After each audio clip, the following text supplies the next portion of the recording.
Maintenant, on va voir la lipogénèse. Donc la lipogénèse, c'est la synthèse des acides gras dans le cytosol.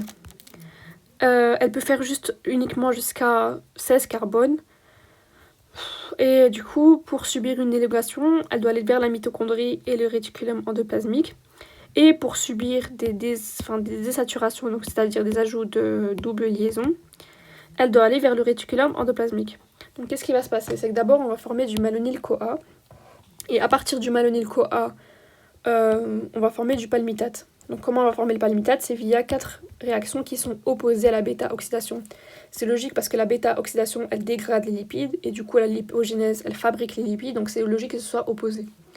Donc on va avoir une réaction de condensation, de réduction, de déshydratation et de réduction.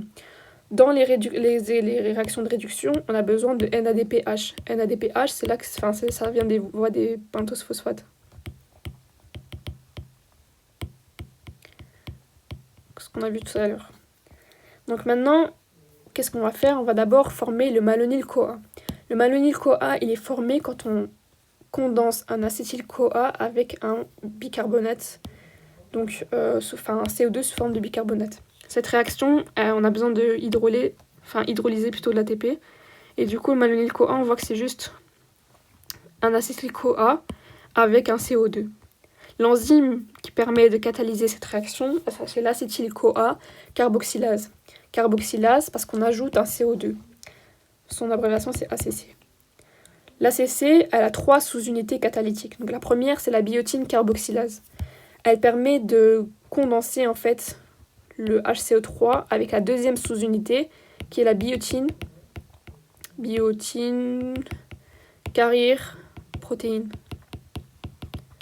Et c'est cette réaction-là qui va permettre d'hydrolyser l'ATP en ADP plus PI. Ensuite, la biotine carrière protéine, elle agit comme un bras levier. Et du coup, elle va aller ramener le CO2 sous forme de bicarbonate qu'elle vient d'avoir vers la transcarboxylase, la dernière sous-unité.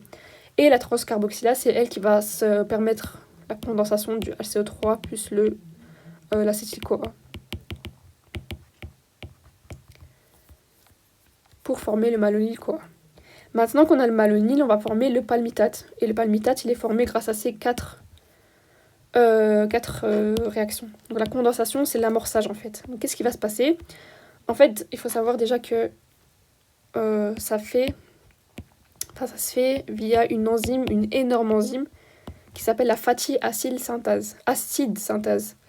Du coup, la fatty acid synthase, elle a 2 sous-unités et en chacun 6 activités enzymatiques et une activité protéique. Donc l'activité protéique, c'est ACP-SH. Donc c'est l'activité ACP qui est liée au SH. Et ça, elle n'a pas d'activité enzymatique. C'est juste un bras levier en fait. Donc elle n'a pas d'activité enzymatique. Alors que les 6 autres, elles ont une activité enzymatique. Donc qu'est-ce qui va se passer pendant ça? Donc déjà, on va avoir la condensation entre la première activité enzymatique de la FAS, donc fatty acid synthase, qui est la béto-cétoacylsynthase. Donc c'est la première activité catalytique, enzymatique plutôt. Elle est liée, c'est pas la liaison thiester, mais t'inquiète, elle est là la liaison thiester, avec l'acétyl provenant de l'acétyl-CoA.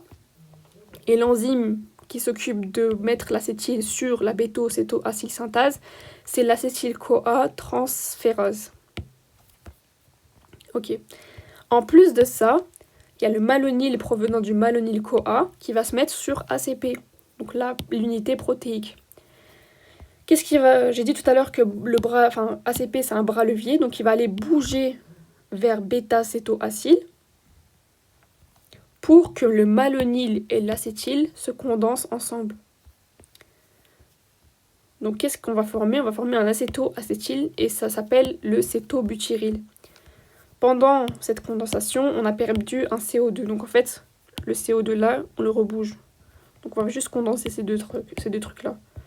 Et du coup, on a un acéto-acétyl et ça s'appelle un cétobutyryle. Le cétobutyryle, il est attaché à l'ACP. Qu'est-ce qu'il va subir ensuite? Donc là, on a fait la condensation.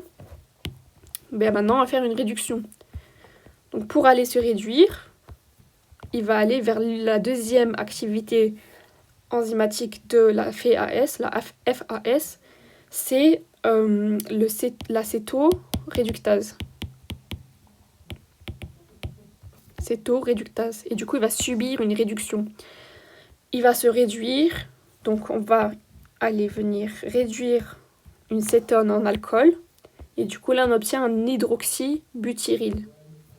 Donc là, on avait un acétate cétobutyryle. Il se réduit plutôt en hydroxybutyryle. Comme il se réduit, on va toujours avoir une oxydation avec. L'oxydation, c'est NADPH en NADP plus H+.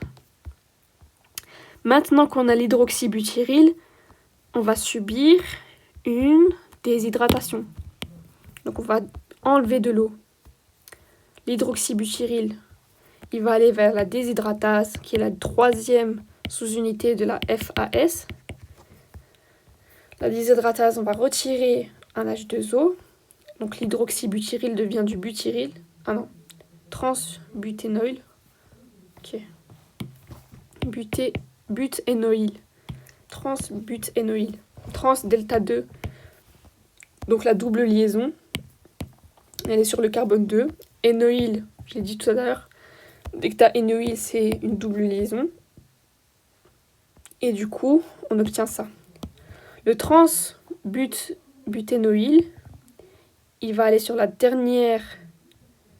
pas la dernière du tout, mais il va aller sur la quatrième activité enzymatique, qui est une énoïl réductase.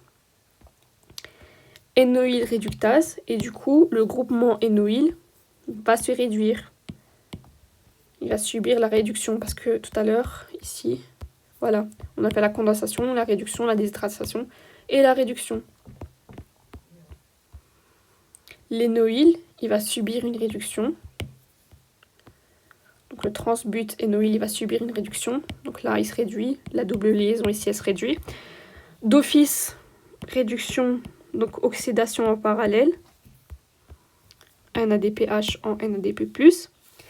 Et lui, déjà c'est un comment on appelle, un butyryle. Et le butyryle, il peut aller à nouveau vers la bêta-cétosynthase pour refaire un cycle en fait. Donc en gros, on va allonger la chaîne.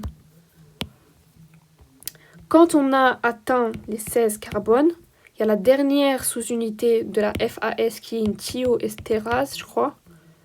Thioestérase, elle va cliver le lien en fait ici, entre SACP. Donc en gros, c'est thioester, on clive le lien thioester ici. Oui, et du coup, avant de cliver ça, on doit faire 7 cycles pour avoir 16 carbones. Donc après avoir atteint les 16 cycles, on clive le truc. Après, on refait le cycle dans le RE, mitochondrie, pour avoir les ions gaz. Ouais, du coup, après, genre là, on doit aller vers le mitochondrie et le RE. Pour faire plus que 16 carbones. Et après, les doubles liaisons dans le réticulum endoplasmique.